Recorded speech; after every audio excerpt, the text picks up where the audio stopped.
your life, what he shall eat or what he shall drink, nor yet for your body, what he shall put on. Is not the life more than meat, and the body than raiment? Look at the birds of the air, for they neither sow nor reap nor gather in barns, yet your heavenly Father feeds them. Are you not of more value than they? Which of you by working can add one to his life?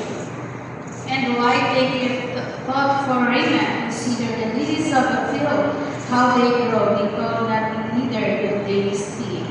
And yet I say unto you that even Solomon in all his glory was not arrayed like one of these.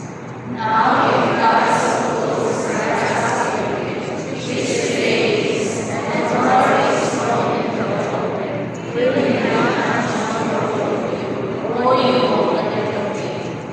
Therefore, take no thought saying, what shall we eat, or what shall we drink, or with all shall we be clothed? For all after these things soon Gentiles seek, for your heavenly Father knows that you need of all these things.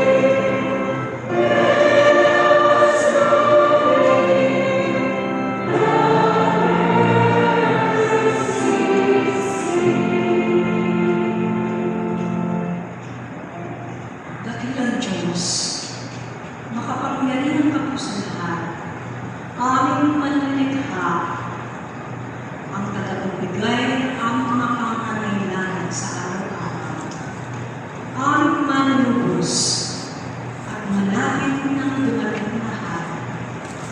Pinupuri ka po namin, dakilang Ama, dahil ikaw ay karapat-dapat na purihin at sambahin. Maraming salamat po sa araw ng Sabat na ito na inyong pinagkaloob minsan pa sa inyong bayan na nagpapaalala sa amin, kayo ang aming manlilikha, kayo ang makapangyarihan sa lahat, at kayo rin naman ang aming mapagmahal na Ama na siyang patuloy na kumakalinga sa bawat isa sa atin. Maraming salamat po, Ama, sa mga biyayang inyong pinagkaloob sa mga nagdaang araw, sa inyong pong pakikisama, sa inyong pong mga kamangha-manghang ginawa sa bawat isa sa amin. Maraming salamat din po sa Women's Emphasis Day na ito, na kung saan ay pinahalagaan mo kami mga kababaihan. Kami ay inyong itinatanghal at gayon din po pinapalalahanan na kami ay inyong iniibig, kagaya naman din ng pag-ibig nyo sa mga kalalakihan. Maraming salamat, Ama, na kami po ay binigyan nyo rin ng karapatan na makapanambahan sa araw ng Sabat na ito. Higit sa lahat, Ama, maraming salamat po sa ating Panginoong Yesus na ibinigay nyo upang kami tubusin sa aming mga kasalanan. Kung kaya nyo po, Ama, kami namamanhid na kasalanan nagawa laban sa inyo. Maging ang mga ito ay liman o hayag. At bigyan nyo rin po kami ng puso na makapagpatawad sa mga nagkasala sa amin. Ama, sa aming kalagitnaan ngayon, may mga kapatid kami nagdadalamhati, durog ang mga puso dahil sa mga pagsubok kanilang dinadaanan.